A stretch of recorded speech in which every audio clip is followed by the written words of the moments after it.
But that's why I'm here, because it's healthy to eat this. When you grill a burger, this type of fat gets sealed in, and with us, it gets poured off. As I've found out for myself, I've begun eating them without the bread, so I eliminate the carbs, so I eliminate it's kind of like a modified Atkins diet for myself, and I've lost about 17 pounds in 5 weeks.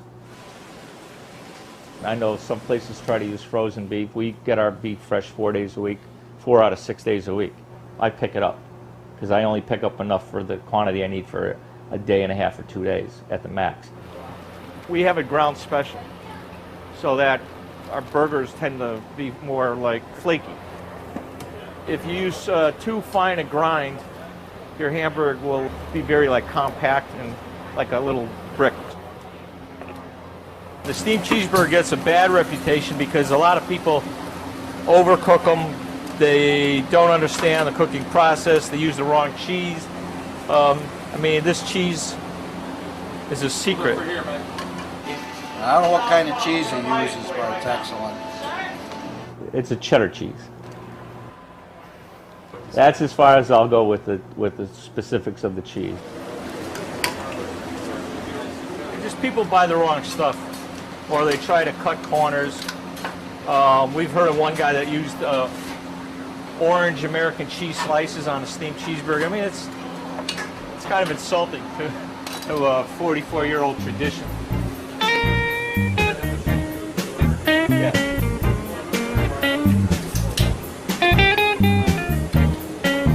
I started when I was 11, when my father first opened up the place.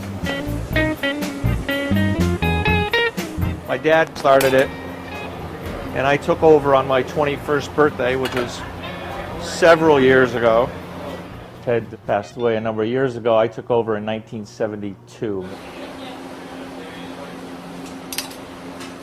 I mean, this is what I know, and this is what I try to do best.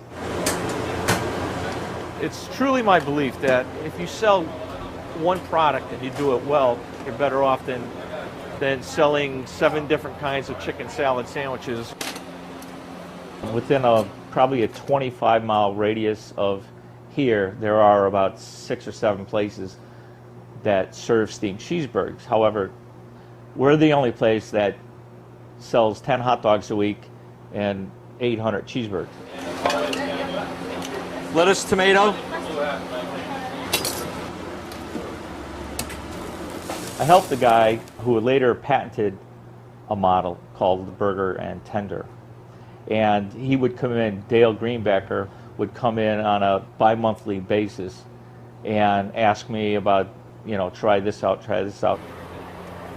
Each box holds 12 meat and 12 cheese.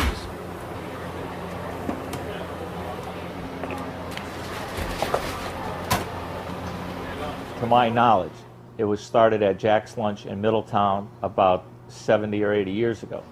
An old-timer, a guy that was in his 70s, told me that he and another fellow, when they were like 12 or 13 years old, used to take this cart and bring it in front of Jack's Lunch and somehow fire up a steam box. It became more prominent in Meriden because there were 3 or 4 large factories going 24 hours.